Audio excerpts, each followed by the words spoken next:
de narradora.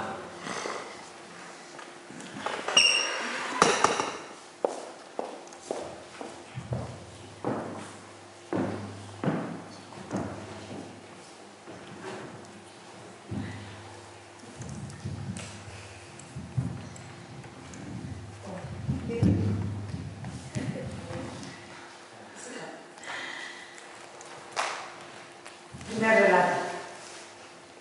¿Quieres a Alejandro por esposo hasta que la muerte os separe? No. Y los invitados al unísono, como en una orquesta, exclamaron: ¿no?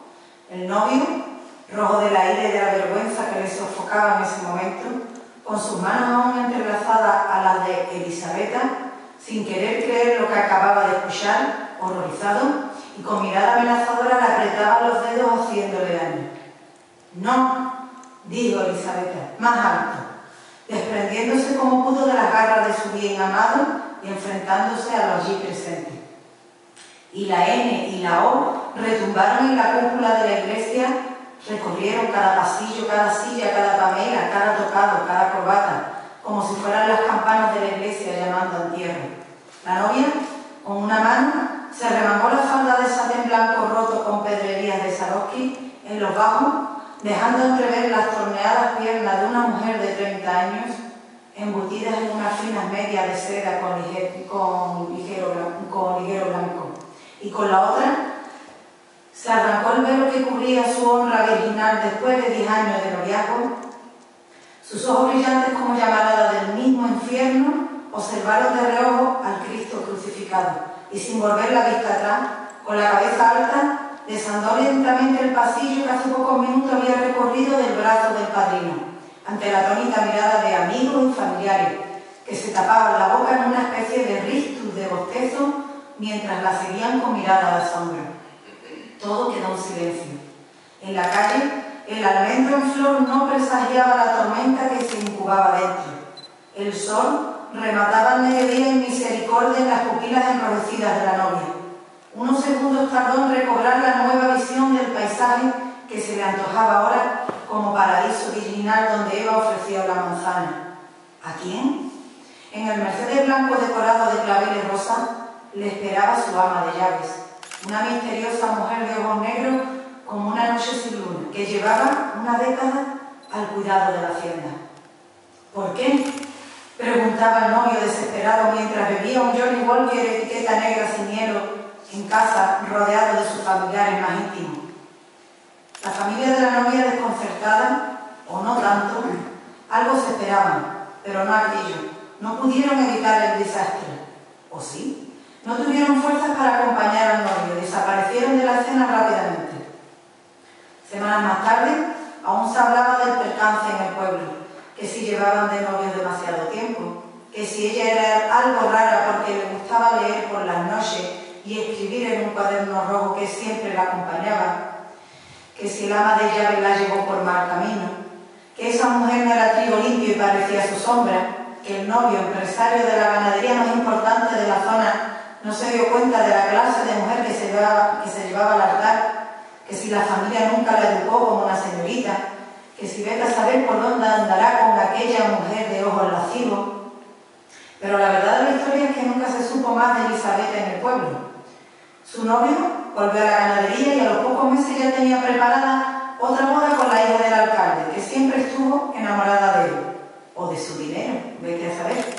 La familia de la novia desde entonces no va a misa y guardan silencio entre los muros de la hacienda donde nació Elisabetta. No la lloran, comprenden, saben, entienden y por eso la lloran. En la capital, meses más tarde, se produce un gran revuelo. La novela No eres mi dueño se convierte en número 1 en ventas. Filmado Elías Beta.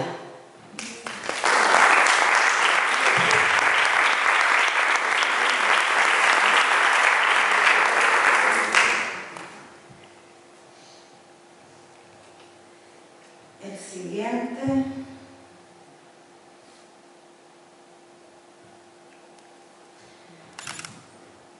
se titula Si te fuiste será plano. Cuando despertó, unos ojos azules que se confundían con el amanecer en aquella playa inmensa le sobresaltó. ese mismo instante supo que era la mujer de su vida. Lo acogió en su casa con la dulzura de una madre, con el cariño de una amiga, con el amor de un amante y recuperó por fin, o eso al menos creía, la ilusión por la vida. Atrás quedó una madre a la que seguía llamando de vez en cuando para escucharla. Dejó atrás las malas compañías, el rencor y el sufrimiento. Un nuevo y definitivo hogar, un hijo, una pareja, un trabajo, en fin, ¿qué más podía desear? Pero los demonios del pasado siempre vuelven y el destino a veces juega malas pasadas. Una mañana, después de 2 años de feliz monotonía cuando se dirigía al trabajo, una pareja de la Guardia Civil le dio el alto y sin muchas explicaciones, después de comprobar su DNI, se lo llevaron arrestado a comisaría. Un abogado de oficio le recordó el motivo de su detención. Lo tenía completamente olvidado. Una de las noches en las que vagaba por la ciudad después de escaparse de la casa de acogida, un sudaca de tatuajes y músculos del gimnasio le insultó, hijo de puta, cuando él fue a pedirle unas monedas para poder consumir aquella noche. En sus ojos, inyectados en sangre, le pareció reconocer una cicatriz en el ojo y su mente, narcotizada, expulsó los demonios que llevaba dentro y descargó sobre su cabeza toda la ira que la vida le había regalado. Hubo testigos, pero pudo escapar entre los callejones dejando un reguero de sangre ajena que le regalaba por las manos y la cara. Sí, lo tenía olvidado. La justicia no. No pudo llamarla. Quería contarle lo que ocurrió, que esta vez no había huido como en otras ocasiones, que los quería a ella y al niño, que lo esperara, que lo amaba, que eso sucedió hace mucho tiempo, que la vida es una mierda, que el destino se la había jugado, que estaba arrepentido, que no lo olvidara. Pero nada de eso fue capaz de decirle, y cada vez le costaba más trabajo llamarla. Pasaron los días, los meses, los años, 2 y medio. Y en la soledad de su celda imaginaba el reencuentro y que todo volvería a ser como antes. La mañana en la que Juan volvió era fría. Llovía a cántaros cuando él abrió la puerta y se quedó plantado en el umbral. Una nota amarillenta sobre el recibidor con letras grandes y torcidas como escritas a la prisa decía: si te fuiste será por algo, si vuelves será para nada. Tu hijo y yo hemos empezado una nueva vida sin ti. No nos busques, ya no estás en nuestros destinos, olvídanos.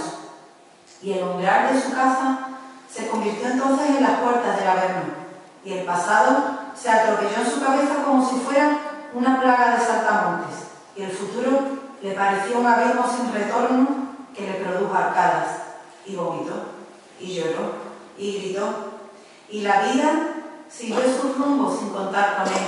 Por eso, cuando caía desde el 6º piso de un edificio de oficinas del centro, en caída libre, como Juan Salvador Gaviota, observó el azul del cielo imaginando fugazmente que ella lo estaba mirando.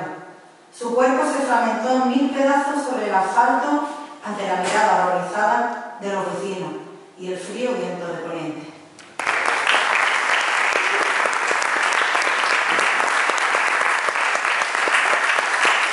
Y ahora 2 relatitos, 2 micro. El testigo. El gato, del susto, maulló histérico. Su dueña, del maullido, tropieza con la silla y cae sobre la encimera de la cocina. Del tropiezo, sus brazos abarroentos chocan con la cacerola que está en el fuego. La cacerola de aluminio desparrama su caldo hirviendo sobre la mujer desnucada. Noticia. Una víctima más de la violencia de género. El presunto asesino, su pareja, fue detenido cuando intentaba llamar a la policía. El gato escondido teme por su vida. Es el único testigo de lo que realmente ocurrió aquella noche.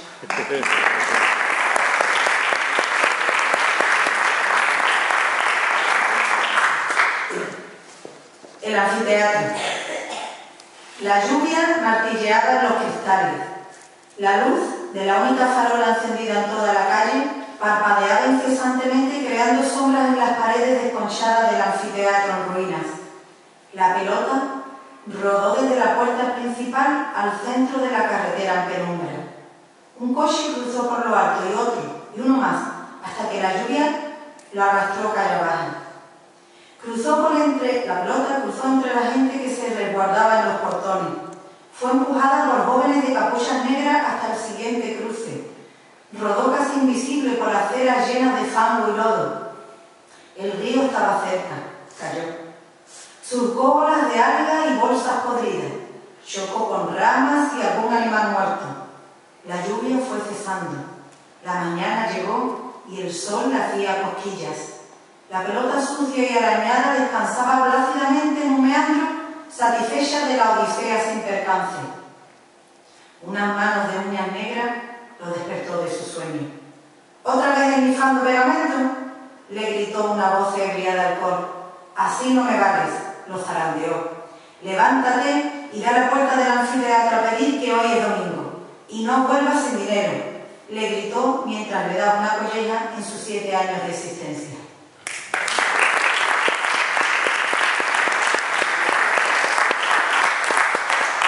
Y por último, no voy a leer un relato mío.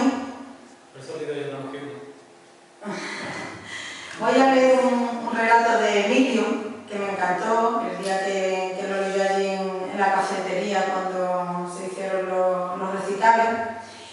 Y al final del relato, en un taller de escritura que estoy, pues uno de los ejercicios era que cogiéramos un relato de un escritor y contáramos la historia, pero en tema lírico.